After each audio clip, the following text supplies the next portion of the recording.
Hey, what's going on, guys? Just got on watching My Hero Academia Season 7, Episode 10. And in this episode, after the 1 week break, we finally get into the big All for One fight. So, from what's going on, everyone's down for the count. Everyone's got the crap beat out of them. Hawk's got, I guess you could say, just thorned with some weird quirk that All for One has. And he got punched in his lungs, and he's knocked down on the ground, and he's mentally not there right now. And we have our two students, which is Tokiyama and Jiro. And yeah, they're just rookies, and Hawks is having to save them. So that's basically why he got beat up in the first place. But moving on from here, this is where things get kind of crazy in this episode. So Jiro and Tokiyama they counterattack. Jiro hits them with the whole soundtrack, and it gets All for One's inner quirks to basically freeze him up and stop him, and what that does is it actually lets Hawks go in for an attack. As we know, one of his weak points is his face, where his mask should be. That actually helps him breathe, because as we know throughout this entire series thus far, his body has been deteriorating for quite a while, and he's having trouble breathing and doing other types of tasks. So he's basically dying, and they're going for that weak point.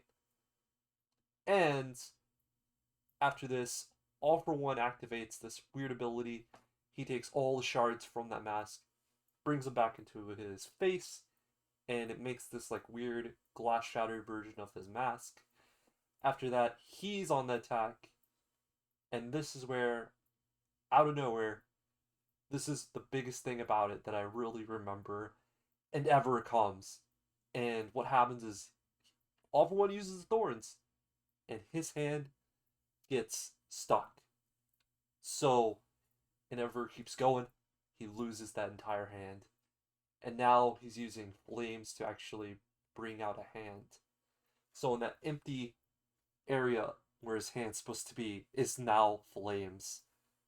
It's really cool. It's really awesome. Hoping this man is surviving at this point. He hits him with this big, huge punch attack. He hits him with quite a few of them. And everyone is just starting to like back away and get away from him because he is hitting some velocity, some speed that we've never seen from this man. And this is where everyone just like is like, "Oh, we need to get away. Let him go. Let him get him." And he hits this big attack. He takes him up into the sky, All for One. Actually, I'll say this: he burns his hands, which is pretty awesome. He brings him up into the sky, and then boom, he sunlets the whole entire place.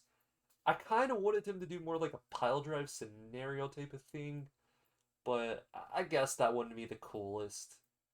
Moving on from that, we get into the part where things get crazy. Everyone was like, "Oh, pay attention to All for One," and he starts regrowing body parts. We see this thing, him talking about how a villain on the brink of death is actually just as scary as a hero. And whenever he's regrowing his body parts, we're showing a picture of Ari. What does that mean? It's probably a pill or something he's took, or he took her core completely. So yeah, this is getting a little crazy and a little more interesting now. And I guess we're eventually gonna get to see what All for One actually looks like. For the longest time in the series, we've just seen a blank face with no facial features at all. Basically, a body that's been so deteriorated from the amount of quirks, the amount of damage that's probably been done to his body. So, yeah, that's just really awesome. We get over to the other fight. Now, this one, it's sort of important, but it's not really. I think this has to do more with character developmental stuff. But Bakugo and Shigaraki, everyone else over there, they're having the big fight in the nice little coffin dome. And this is where Bakugo is going on a counterattack to try and fight Shigaraki, should I say. And we get to see the activation of this first time utility that he shows in this episode. It's a machine gun, and it uses sweat to shoot burst rounds. It's like an artillery. I forgot the exact name that it is, but it's pretty cool. I would like that to be a continuation of something that he wears.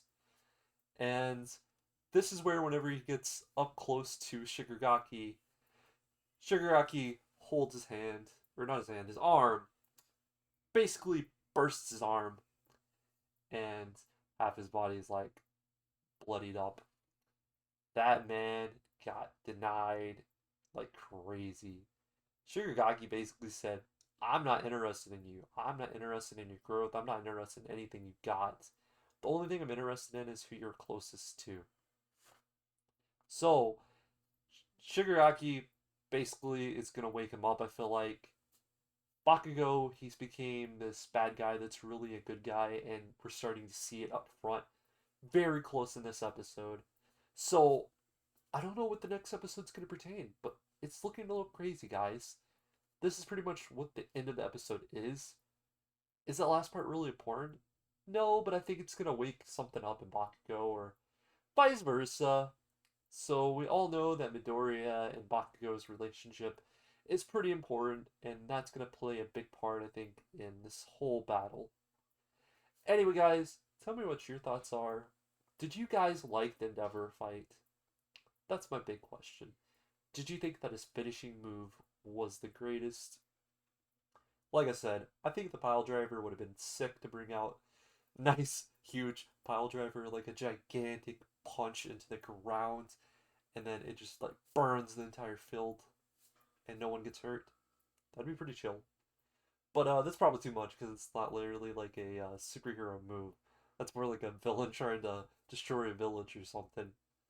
But yeah, guys, of course, I gotta say it's a straight 7 still. Series is cooking. Just didn't pull the strings I was looking for in this episode. But we're not to the finale. We're still driving the car here. Just got back from the break. So that really is exciting to be back. Anyway, guys, I hope you stay safe. And as always, peace.